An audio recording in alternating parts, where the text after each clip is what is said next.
Cristiano Ronaldo, যার বাবা ছিলেন একজন মালি এবং মা ছিলেন একজন রাঁধুনি। স্বাভাবিকভাবেই রোনালদোর ছোটবেলা কেটেছে দুঃখ দুর্দশায়, কিন্তু মালির ছেলে হয়েও দারিদ্রতাকে উতরে ফুটবলে গ্রেট তকমা পেয়েছেন এই পর্তুগিজ তারকা। সালটা ছিল 5 ফেব্রুয়ারি 1985। পর্তুগালের স্যান্টো অ্যান্টোনিও শহর।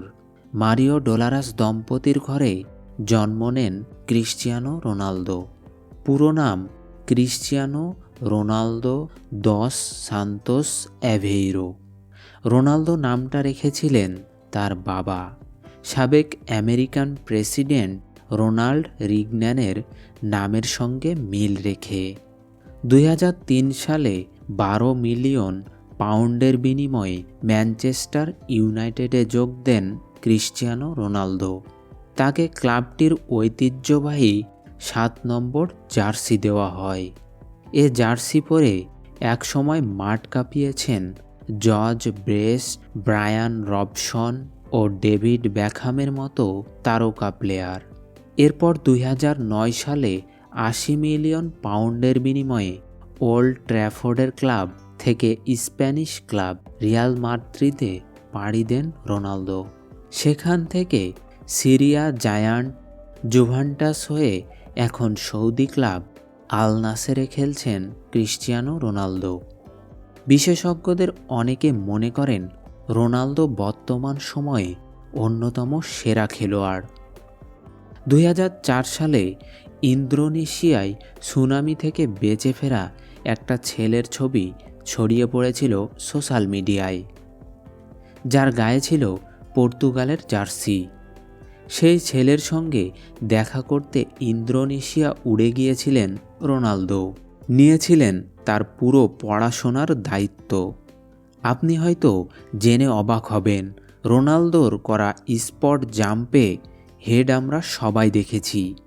একটা গবেষণায় দেখা গেছে রোনালদো যখন লাফান তখন একটা উড়ন্ত চিতার চেয়েও বেশি শক্তি তৈরি হয় তার শরীরে। ক্রিস্টিয়ানো রোনালদো যখন দাঁড়িয়ে থাকেন 44 সেন্টিমিটার লাফাতে পারেন।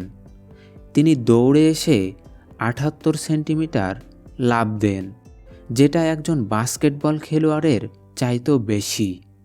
অন্যদের চেয়ে হৃৎপিণ্ড একটি বেশি দ্রুত চলে ক্রিস্টিয়ানো রোনালদোর, যার কারণে অস্ত্রোপচারও করতে হয়েছিল। মাত্র 15 বছর বয়সে হৃৎপিণ্ডে অস্ত্রোপচার করেছিলেন CR7। নিজের শরীরে কোনো উল্কি আঁকেননি রোনালদো, কারণ তিনি নিয়মিত রক্তদান করেন। যাদের শরীরে উল্কি আছে তাদের রক্ত দেওয়ার জন্য অন্তত 6 মাস বা 1 বছর অপেক্ষা করতে হয়। আপনি জেনে আরও অবাক হবেন, বিশ্বের প্রথম তারকা যার ইনস্টাগ্রাম অনুসারী 20 কোটি ছাড়িয়েছিল।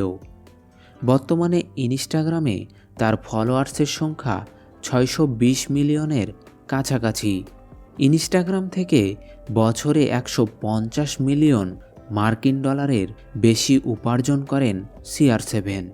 এটা সত্য যে জাতীয় দলের জার্সিতে বিশ্বকাপ জিততে না পারলেও ফুটবলের মাঠ দাপিয়ে বেরিয়েছেন ক্রিস্টিয়ানো রোনালদো। ক্যারিয়ারের গোধূলি লগ্নেও জাতীয় দল থেকে ক্লাব ফুটবলে রাজত্ব করেছেন সব জায়গায়। আর তাই তো গত বছরের শেষ বেলায় পেশাদার ফুটবলে 1200 গোলের মতো কীর্তি গড়েছেন CR7। এমনকি পর্তুগালের হয়ে 200রও বেশি আন্তর্জাতিক ম্যাচ খেলেছেন CR7। তো দর্শক বন্ধুরা, আপনাদের কাছে CR7 কেমন লাগে? আপনারা যদি CR7-এর ভক্ত হয়ে থাকেন তাহলে কমেন্টে ইয়েস লিখে আপনার মতামত জানান। আর এই রকম ভিডিও পেতে চ্যানেলটি সাবস্ক্রাইব করে পাশেই থাকবেন। আর যদি অলরেডি সাবস্ক্রাইব করে থাকেন তাহলে অসংখ্য ধন্যবাদ।